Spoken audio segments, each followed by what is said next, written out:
आदि शंकराचार्य जी द्वारा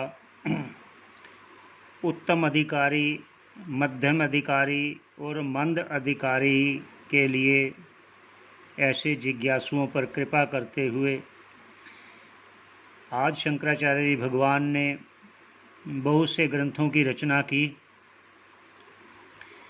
उन ग्रंथों में एक ग्रंथ है आत्मबोध। आत्मबोध पर विचार करने का मन हुआ तो आज इसकी शुरुआत करते हैं भगवान का नाम लेकर।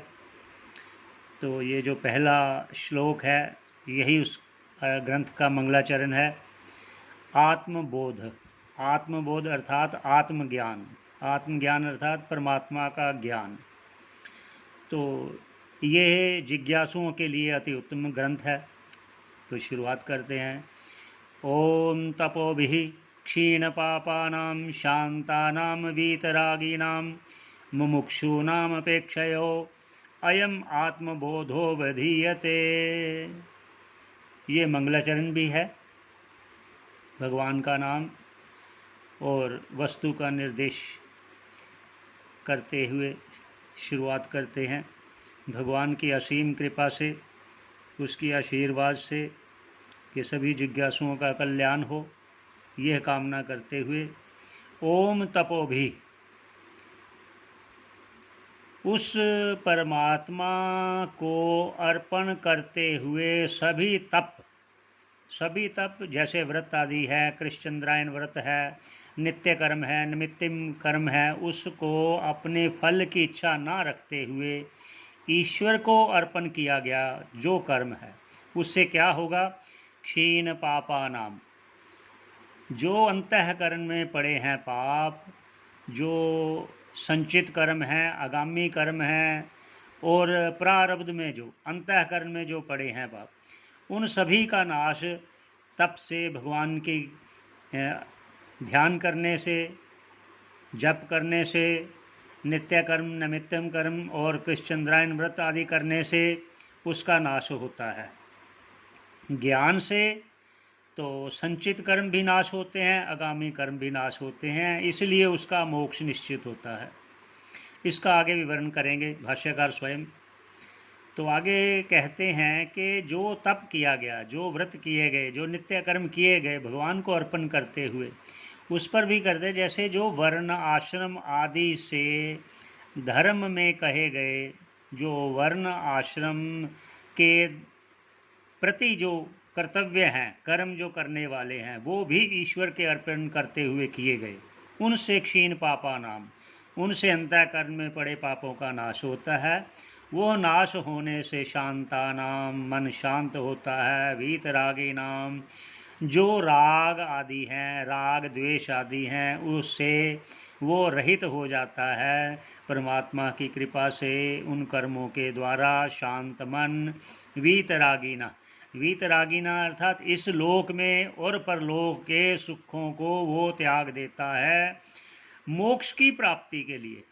आगे कहा ना मुमुक्षु नाम, मोक्ष की प्राप्ति करने वाले वही तप करते हैं, वही ईश्वर से प्रार्थना करते हैं, वही इस लोक और परलोक को उनकी कामनाएं नहीं रखते, उनमें जो भोग्य पदार्थ हैं उनकी इच्छा नहीं रखते, जो मोक्ष को चाहने वाले हैं। यहाँ कहा मुमुक्षु नाम।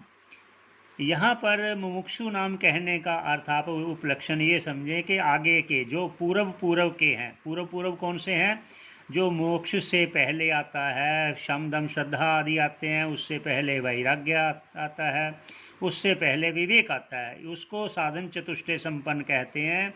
इसलिए भाष्यकार ने आखिरी शब्द का इस्तेमाल किया मुमुक्षु नाम, अर्थात विवेक, वैराग्य, षट संपत्ति और मोक्ष को चाहने वाला, उसको अपेक्षा लक्ष्य करते हुए अयम आत्मबोधो, ये आत्मज्ञान का प्रतिपादन इस ग्रंथ में विधीयते करते हैं, ग्रंथकार जिज्ञासुओं का कल्याण हो सके, इसलिए उन मुमुक्षुओं को लक्ष्य करके अयम आत्मज्ञान, अयम आत्मबोध प्रतिपादन करने वाला ग्रंथ कई रचना करते हैं। तो आगे का श्लोक लेते हैं कि आगे भगवान भाष्यकार क्या कह रहे हैं। वो कहते हैं, जो पहले कहा गया श्लोक है उस पर कुछ शंका करने वाले भी शंका उठाते हैं कि जब इतने कर्म कर लिए, पाप क्षीण हो गए, मन शांत हो गया, इस लोक और परलोक की पदार्थों की इच्छा नहीं रही, तो फिर आगे आत्मज्ञान की क्या आवश्यकता है, ये तो बताइए। तो ये प्रश्न करता अपने गुरु से प्रश्न करता है, तो गुरु उसका आगे उत्तर करते हैं, उस शंका का निवारण करते हैं। ऐसे शंकाएं उठनी चाहिए, वो शंकों का निवारण करना चाहिए, कोई शंका ना रहे। इसलिए अगर किसी को भी इस प्रश्नों में, इस श्लोकों में कोई शंका उठती है तो वो कमेंट बॉक्स में अपनी शंका लिख सकते हैं, हम प्रयास करेंगे। तो ऐसे शंका करने वाले ये कहते हैं कि जब इतने कर्म हो गए, पाप क्षीण हो गए, मन शांत हो गया, इस परलोक और इस लोक और परलोक की इच्छा भी नहीं रही, तो और आगे करने की क्या ज़रूरत है। तो आप फिर आत्मज्ञान का ये क्यों आगे ग्रंथ की रचना कर रहे हैं। तो वो क्या कहते हैं आगे। तो गुरु उत्तर देता है, सिद्धांति उत्तर देते हैं, क्या कहते हैं। बोधोन्य साधनेभ्यो ही साक्षान्मोक्षैक साधनम पाकस्य वन्निवद्यानम बिना मोक्षो न सिद्ध्यति। तो सिद्धांति जी कह रहे हैं, अर्थात ये समझिए गुरु शिष्य का शंका का उत्तर दे रहे हैं कि देखिए, ज्ञान प्राप्ति की, ज्ञान की योग्यता के लिए अन्य साधन हैं सभी, जो भी जप तप ध्यान श्रवण मनन आदि हैं, वो सब ज्ञान को योग्यता प्राप्त करने के लिए हैं। वो आगे क्या कहते हैं, या बोधो अन्य साधनेभ्यो ही, निश्चित रूप से बोध के अन्य साधन हैं। कैसे, पर किंतु साक्षात मोक्ष एक साधन, लेकिन मुक्ति के लिए साक्षात एक ज्ञान ही साधन है। तो वो शिष्य शंका करता है कि आप गुरुजी उदाहरण दीजिए, उदाहरण देकर बताइए कैसे करते हैं। तो वो कहते हैं, देखिए, पाकस्य वन्निवज्ञानम, जिस प्रकार भोजन बनाने के लिए सभी साधन उपलब्ध हैं, आटा है, दाल है, चावल है, सब कुछ है, बर्तन है, सब चीज़ है, चूल्हा है, लेकिन एक अग्नि ना हो तो भोजन नहीं बन सकता। उसी प्रकार अन्य जितने भी जप तप कर्म आदि आप कर रहे हो, ज्ञान के बिना मोक्ष की सिद्धि नहीं होती।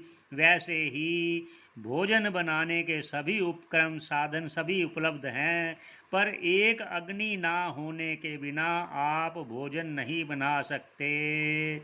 उसी प्रकार ज्ञानम बिना मोक्षो ना सिद्ध्यति, ज्ञान के बिना मोक्ष सिद्ध नहीं होगा। मोक्ष कहते हैं अपने सभी उपाधि का निवृत्ति हो जाए, सभी दुखों का नाश हो जाए, जन्म मरण से रहित होकर जीवन मुक्त का आनंद मानते हुए, ऐसा अनुभव करते हुए उसको मोक्ष कहते हैं। इसकी सिद्धि ज्ञान के बिना नहीं हो सकती।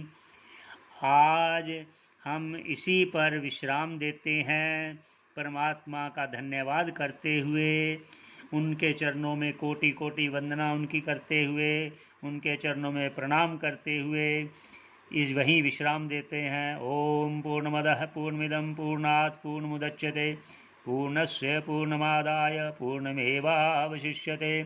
ओम शांति शांति शांति।